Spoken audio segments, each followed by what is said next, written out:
Hey sweet friend, so glad you're here today. Today I'm just going to be continuing our special needs story. I will link, oh dear, I will link I think I've done 3, I think this is part 4. If you're a special needs parent, you know that your story can be quite a lengthy one. And I try to keep these videos to 20 minutes and under. So I'm going to pick up where I left off, and I will link the rest of the story below in the description box if you want to catch up. But if you are new to my channel, my name is Heather Sweetman. I am a mama of 4. My youngest has quadriplegic spastic cerebral palsy. So our special needs journey started about 10 years ago, and I am here on YouTube making the videos that I wish I could have found.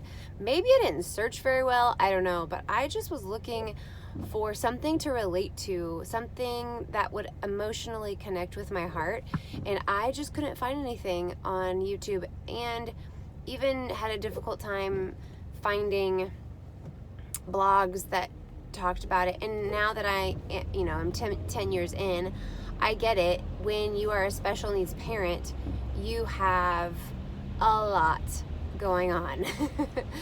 And when you do have a small break, you are just so mentally exhausted that it's like, who has time to make content of any kind? So I think those of us who should. I remember talking to another mom at my daughter's therapy clinic, and we were talking about CP and how there's just not a lot of public knowledge about it. And she just made the comment, she was like, yeah, we just need some celebrity to kind of start advocating or teaching, or, oh my, sorry, it is snowing here in Chicago and my windshield wipers are being noisy.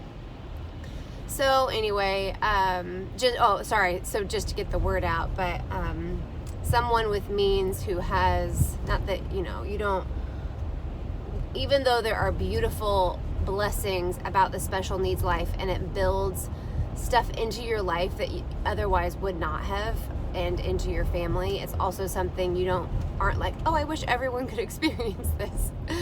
But yeah, we were talking about how it would be great if someone of means kind of got the word out about cerebral palsy. But anyway, I digress. By the way, my videos are completely unedited. I just make these videos while I am driving in my car, taking my daughter to her various places she needs to go, that being doctor's appointments and therapy visits. So, let's go ahead and get back into the story. So we left off with Finley had been she had been approved to get into early intervention, which, if you are not aware of what early intervention is I think every state or most states have an early intervention program where if your child is delayed to a certain percentage, I think it's by 30% maybe, then you qualify for state provided therapy. So they, the state, oh my gosh, sorry guys, this is so bumpy. If it makes you sick, I'm so sorry. Just listen to me. Put the phone down and just listen to me. Don't look at me. And it's available for ages 0 to 3 years old. So once you're 3, you age out of it. Finley miraculously got in. She was evaluated at 7 months old. We are doing therapy at 8 months old. The therapist actually came to our house, so that was a huge blessing. At the time, my oldest he would have just turned 7. So our kids were 7, 6, 2.5, and then Finley was 8 months old. So we had 2 in school, 2 at home, and we live in Chicago. We live in the city of Chicago, and at the time we were living in, well, let me think about this. Okay, yeah, so at the time we were living in what in Chicago is known as a 4-story walk-up, which meant we lived in a building that had 4 stories and we lived on the top floor. So that was a crazy challenge. Our laundry was in the basement, so we did a lot of stairs, you guys. And I just gotta say, my legs and my husband's legs have never looked better or been stronger. Because you know what it's like. Well, maybe not every family is like this, but with littles, I mean, we were outside all the time, walking, going to the park multiple times a day. Our boys especially just had lots of energy, and so there's only so much running around you can do in an apartment building. Although on the cold and rainy days, I would have them run the stairs. Like, okay, go run up and down the stairs, and I'll time how fast you can go. So it was kind of a crazy time for us. I was in the throes of trying to figure out this diagnosis. And in the beginning, so this is true. In the beginning of when you receive a diagnosis, if you are not familiar with special needs, you have a million different appointments. You have therapies that you're going to, you have all kind of doctors, you are discovering doctors that you didn't even know existed. And so you are genuinely thrown in to the deep end and trying to it's like trying to drink out of a fire hydrant. I feel like every time we would have therapy or every time we go to a doctor's visit, it was just like, and now do this, and now do this, and try this. And I think in the beginning there was this sense in my heart like, okay, if I do all of this right, if I do all of this really well, then Finley will do great. Like, Finley, maybe she'll be able to sit on her own, maybe she'll be able to walk on her own. Like, in my mind there were all of these possibilities of what could happen. And then I remember when we were like, I don't know, probably 2 years in, yeah, because it was still in early intervention. One of my early intervention, so I was killing myself trying to do every single thing that the therapist told me to do, the doctors told me to do. And I was dying.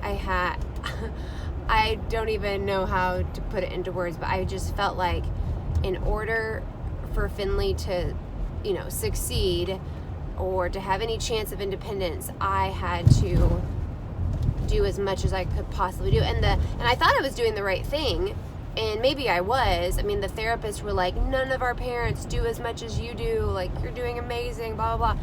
And then probably 2 years in to Finley's therapy life,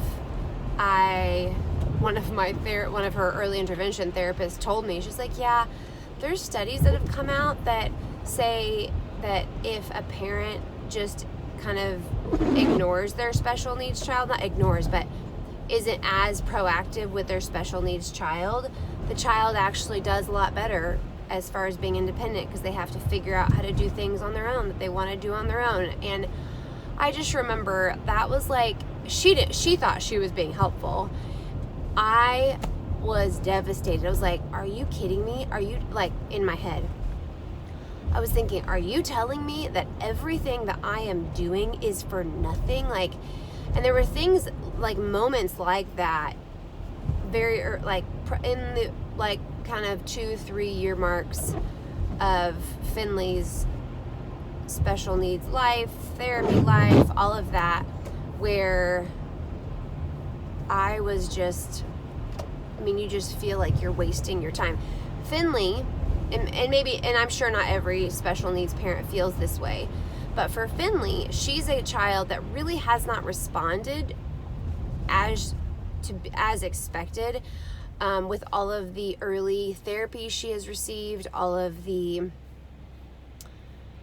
proactive people that have been in her life. And so in those, like, first couple years, probably up to year 5, I just felt like in the beginning days, it was like, okay, we got this, we're doing this is great, we can do this. And then with every doctor's visit and every therapy session, it was just like and here's more to do, and here's more to do, and here's more to do, and here's more to do. And then there was a lot of breakdown with my communication with my husband, because I was having a hard time even keeping up with everything we had to do. And then to remember, we have 4 kids, 7 and under, no family around. Not a very strong, not a lot of people around to help watch our kids where we could have like moments of talking. There was some of that, but some people I think are in friend or family situations where there's just a lot of help. Also, just financially, we could not, at that time, we could not afford to pay a babysitter or, So, and if you know, I mean, the special needs life is not a cheap one by any stretch of the imagination. So, where did I get to? So things just really were unraveling slowly. I mean, I'm pretty stubborn and pretty determined. But I think by year 5, I was really burnt out. I've shared in some of my other videos that I am definitely the type of person who sees what needs to be done right in front of me, and it's very hard not to do that. I think I'm learning. I was about to say I am very bad, but I think I'm growing in this of learning how to take care of myself, and that is a skill I will probably always have to work on, because naturally I am wired and gifted to take care of others and see the things that need to be done, or I'm gifted at anticipating what somebody else is needing or wanting. And can you guys see those lights? No, I don't think they're showing up in this video. There's some very bright lights up ahead of me. What was I saying? Sorry guys, distracted by the dancing lights. Oh, I'm supposed to go to Kohl's. Let me see here. Okay. All right, so what were we talking about? We were talking about, year 5. So in year 5, I really burnt out. I pretty much hit rock bottom. I just remember, I'm trying to think what was going on at that time. There were some pretty significant moments. I had a friend who messaged me, and I think this was a little bit earlier on, but I had a friend who messaged me, and she just said, "Hey Heather, I've been praying for you and for Finley, and I just feel like God wants you to know that you can grieve the child you thought you were going to have without betraying the child that you adore." And that was because I think what was happening with me, I think in the early part of our special needs journey, I was not allowing myself to grieve. I was just, and I did feel sad, but I think I didn't recognize it as grief. Because of course you want your child to thrive. But I think I was so determined to do all the therapies and help her, because I had seen so many stories and heard so many stories of like, oh, this child did this and now they're doing that, this, that, and the other. And so I was like, okay, what basically from what I could tell, like if you were committed to these therapies, your child most likely would be able to walk and talk. Even if it was walking with a walker, they'd be able to sit independently. And Finley, from the moment she came out, has been a very determined little girl. She does not lack determination, that is for sure. So I think by year 4 and 5, I just really felt probably disillusioned, felt like it was all for nothing. And then there had just been this growing sadness, like just this, I think I had shared in a previous video that she did not drink out of any other kind of cup other than a bottle until she was 5 and a half, almost 6 years old. And so I think what can happen is you can get stuck. Like, you just feel like you are completely stuck. Nothing's ever going to change. And your life is forever just going to look like therapy visits and doctor visits and changing diapers. It's just going to be this way forever. There's not going to be any progression. And so I really struggled. And my mom, my husband, I think, called my mom, and she came in and helped for a couple weeks. My husband and I went on to a church leadership conference retreat thing without any kids. Normally we would go with our kids to something like that. And then I think I went to my parents' house for a week. So I had almost, when I hit that kind of rock bottom, I was like, I cannot get out of bed. I had almost a month off as far as direct caregiving. My husband, my mom really stepped in. And I mean, that was a time where it was an amazing thing to be able to take that break, but it was also just also terrible, because you're like, I don't know, facing all of those emotions that you're probably trying to avoid, or probably not you, me, I was probably trying to avoid. And I wasn't trying to intentionally avoid them. I just think there was so much that needed to be done, and that it's like, what do? You just get on and do things. So I came out of that kind of month break much more refreshed. During that time, there was a couple of books I read. I read The Life We Never Expected, which is about a family who had two children with regressive autism, and that was very powerful. And then I also read a book. I was reading Every Bitter Thing is Sweet, which has nothing to do with special needs. It's all about infertility. But one of the things I've really come to realize is anytime, oh no, somebody just lost a hubcap. Poor thing. Anytime we are going through something difficult and challenging, we feel so isolated, right? And that isolation causes us to withdraw. But I think one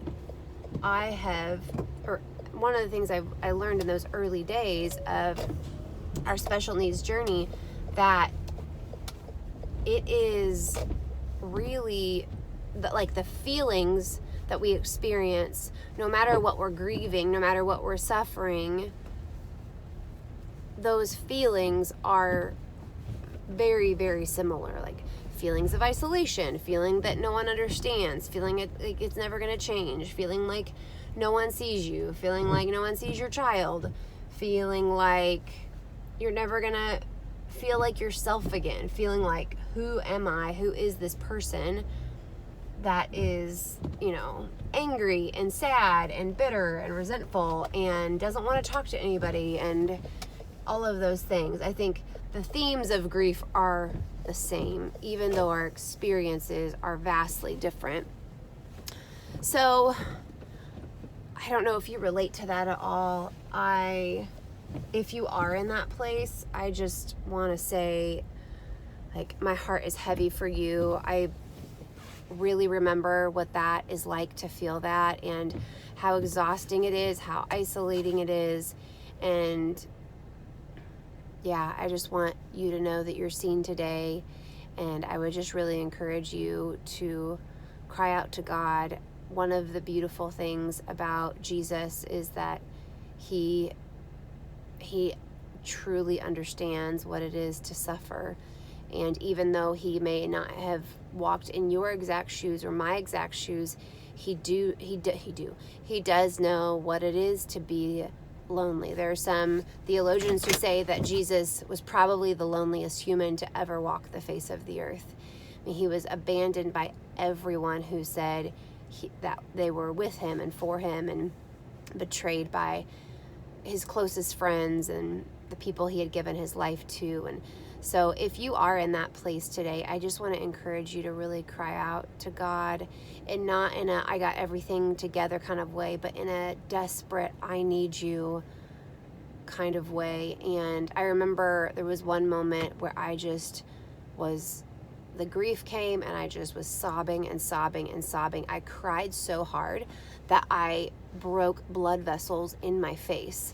And I mean, I don't know how long I cried, and it was around year 4 or 5 that happened. And I just remember my husband being like, I've been waiting for you to have this kind of cry for a long, long time. But I think it was pretty powerful breaking blood vessels, because before Jesus died on the cross, he was so full of sadness and grief and anxiety that he sweat blood. And was it cried blood or sweat blood? Oh my gosh, I'm totally blanking now. But anyway, his body was bleeding in a way that it should not have bled. And I had a counselor tell me that is typically a sign of some type of deep panic attack. And I just thought, I mean, obviously I don't wish that Jesus had that experience, but at the same time, I'm like, Jesus knows what it is to have incredible anxiety, incredible grief, to the point of sweating blood. I'm pretty sure it was sweating blood. And I mean, I don't know anyone who's done that. And so anyway, I need to jump off because this is getting long.